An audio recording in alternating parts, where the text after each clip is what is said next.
Before this trip, if somebody asked me what Kelowna was known for, my answer would have been pretty simple. Wineries, orchards, and a beautiful lake. That was basically my entire picture of Kelowna. Mine too. Every time you hear somebody talk about Kelowna, those are usually the first things they mention. Wine country, vineyards, fruit orchards, summer vacations. And after spending a few days here, I can tell you those things are absolutely true. But here's what surprised us. None of those ended up being our favorite part of the trip. In fact, the place we are still talking about wasn't a winery, it wasn't an orchard, and it wasn't even in Kelowna. So stay with us, because later in the video, we're gonna show you the place that completely changed our impression of the Okanagan.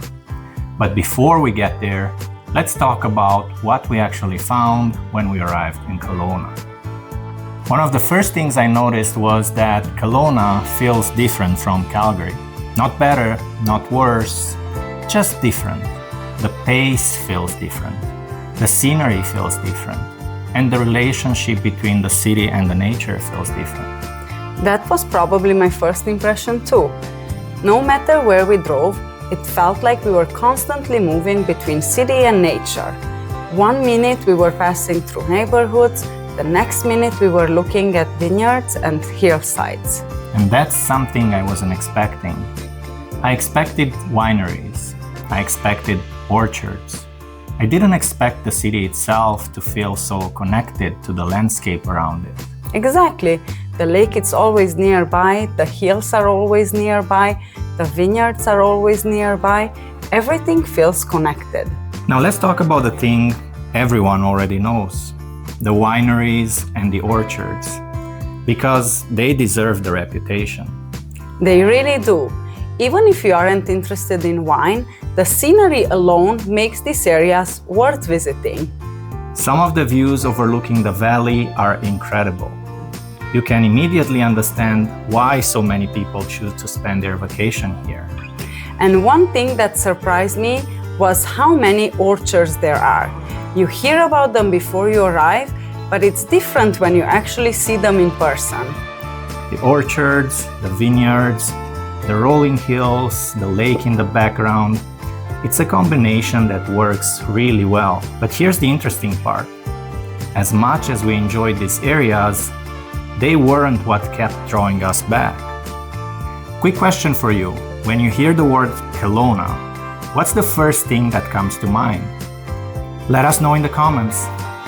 The moment Kelowna started feeling different was when we spent time along the waterfront.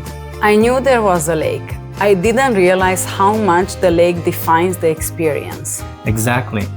No matter where we went, we somehow ended up back near the water. The paths, the marina, the parks, the views.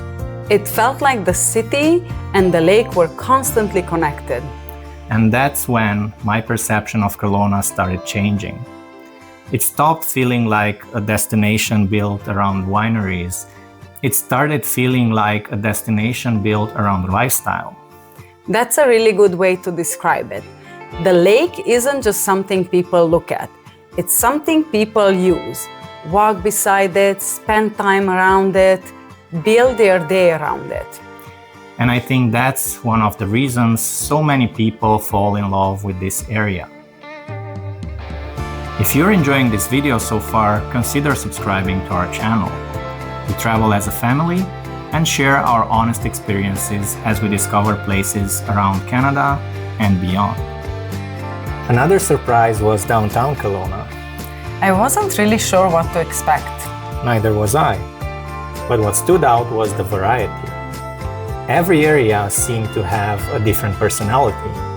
One moment you are by the water, the next you are exploring a completely different part of the city. We found interesting buildings, interesting streets, interesting views, and a city that felt larger and more diverse than I expected. And that's really the theme of the trip. Kelowna kept exceeding our expectations in small ways. One thing that's difficult to show in a video is the atmosphere. You can show the sights, you can show the attractions, but atmosphere is something you feel. Exactly. And the atmosphere here surprised us. It feels relaxed without feeling sleepy, active without feeling rushed, popular without feeling overwhelming. And that's probably why so many people talk about wanting to move here. I can definitely understand the appeal.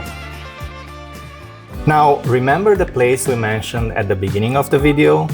The place that ended up being our favorite part of the trip? This is it!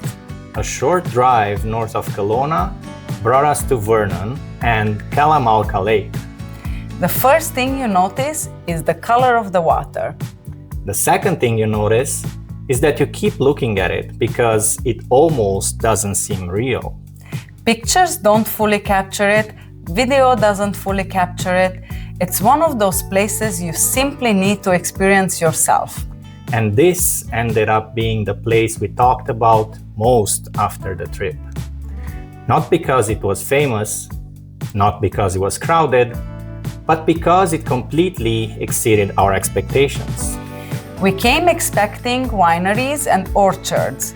We left talking about Kalamalka Lake. Before we wrap up, let's see what the kids thought. What was your favorite part of the trip? I liked the airport where you could see the planes land and they were super close to you. And then the lake is super fun. Nice. One thing we've learned is that kids are usually very honest about destinations. And their answers are often different from ours. So after spending a few days in Kelowna, what did we learn? We learned that everything was right. Kelowna really is about wineries and orchards. But that's only part of the story. The waterfront surprised us. The atmosphere surprised us. The variety surprised us. And Kalamalka Lake completely exceeded our expectations. That's the part we'll remember most. The real Kelowna isn't just about wineries and orchards. It's about everything around them. If you've been to Kelowna, tell us, what surprised you the most? And if you haven't been there yet, what's the first thing you want to see? Don't forget to subscribe for more adventures. Thanks for watching. And we'll see you in the next one.